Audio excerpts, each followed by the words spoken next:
Bismillahirrahmanirrahim. Allahümme salli ala Muhammed və ali Muhammed. Mömin-möminatı salamlayıram. Belə bir sual.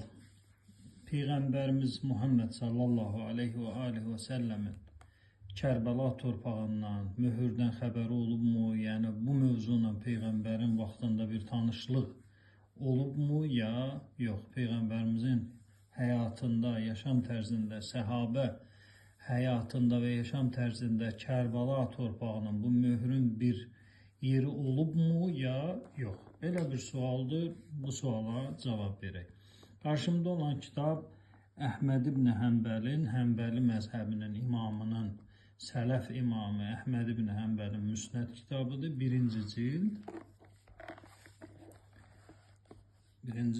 səhifə 446. 446-cı səhifə 648 nömrəli hədis. Hədisin sənədi 648 nömrəli hədis, isnadun sahih. Hədisin sənədi səhihdir, bu mövzuda müzakirə yoxdur. Hədisin sənədi səhih. Gəlirik mətnə. Deməli, hədisin mətnində hədis bir neçə səhabədən nəql olunub. Deməli, Ummu Sələmədən nəql olunub, Ayşədən nəql olunub, Həzrət Əldən nəql olunub və bir neçə nəfərdən bu hədis nəql olunub. Yəni, hədisin səhabə zamanında Peyğəmbərdən belə bir kəlamın, belə bir rəftarın, kəlamın eşidildiyi və rəftarın olduğunu görən və təsdiqləyənlər vardı. Biz Həzrət Əli əleyhissalamla olan kəlamı sizə çatdıraq və müzakirə edirik. Deməli, Həzrət Əli əleyhissalam buyurur ki, Dəxəltu ələn nəbi. Zətə yom, günlərin birində Peyğəmbər yanına daxil oldum və aynəhu tafirdan və Peyğəmbərin iki gözündən yaş axırdı. Ağlayırdı Peyğəmbər. Qultu, ya Nəbi Allah, ağdabəkə əhədun, ey Allahın Peyğəmbəri, səni bir şəxs qəzəbləndiribmi? Belə bir Həzrət Əli əleyhissalam sual verir. Ma şə'nu aynək tafirdan. Sən gözlərin nə olub ki, bu yaşla dolub, göz yaşı axıdırsan? Qalə, bəl qamə min indi Cibrail qəblu. Yox, heç kim məni qəzəbləndirməyib, lakin mənim yanımdan biraz öncə Allahın mələyi Cəbrail əleyhissalam otağımdan çıxdı. Fəhəddəsəni və mənə xəbər verdi ki, Ənəl Hüseyn yuqtəl bi şəqqil Furat. Fəratın sahilində Hüseyn qətlə yetiriləcək. Hüseyn şəhid olacaq. Qalə, fəqalə həlləkə ilə ən uşimməkə min turbətihi. Cəbrail mənə dedi, mən Peyğəmbərə dedi ki, ey Allahın Rəsulü, sənə Kərbəla torpağını gətirim və onu iynəyirsənmi? Onun iyini duymaq, qoxulamaq istəyirsənmi? Qultu, Peyğəmbər dedi ki, nəəm, bəli, istəyirəm, gətir. Fəməddə yədəhu fəqabada qabdətən min turab fəə'taniyhə. Və Cəbrail əleyhissalam, Allahın bu əzəmətli mələyi əlin uzadır və bir qəbzə yəni ovuc, bir ovuc Kərbəla torpağından, o mühürdən götürür fəə'tani və mənə verir. Mən Peyğəmbərə Cəbrail o torpağı verir. Fələm əmlik əyni ən fadata. Deməli, gözlərimə malik ola bilmədim, gözlərimin yaşı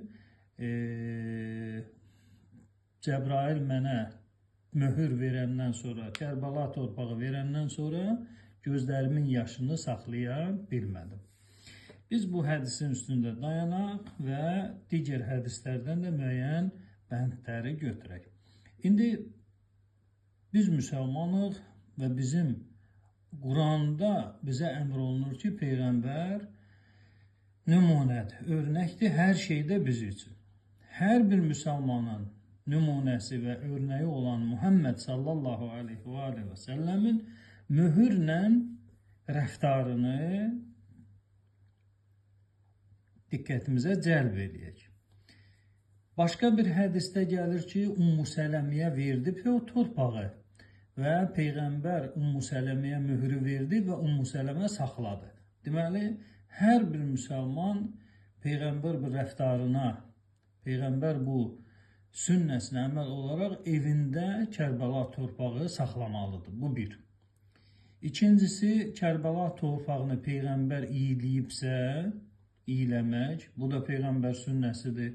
Peyğəmbər Kərbəla torpağını iyiləyib, hər bir müsəlman Kərbəla torpağı görəndə onu burnuna yaxınlaşdırıb iyləməlidir. Və digər hədislərdə və bu hədisdə də görülür ki, Peyğəmbər iyiləyəndən sonra Peyğəmbərin gözündən yaş axır. Yəni, hər bir müsəlman Kərbəla torpağını əlinə götürüb, Kərbəlada baş verən faciəni zihnindən keçirdib, gözündən yaş axıtsa, Peyğəmbər sünnəsi ilə getmiş sayılır. Digər bir bənd, Peyğəmbər bəzi hədislərdə gəlir ki, həmən bu mövzuda olan hədislərdə gəlir, o hədislərdə səhih hədisdir, Peyğəmbər Kərbəla torpağını öpür. Deməli, Kərbəla torpağını öpmək bu adət deyil, bu Peyğəmbərimizin sünnəsidir. Deməli, həmən bu bəndləri nəzərə alsaq, görərik ki, Peyğəmbər zamanında səhabənin həyatında da Kərbəla torpağı olub. Məsələn, Ümmü Sələmə Peyğəmbər səhabəsidir, həm də Peyğəmbərin həyat yoldaşıdır. Cəbrailin Peyğəmbərə verdiyi torpağı ta İmam Hüseyin əleyhissalam şəhid olana qədər adam saxlayıb.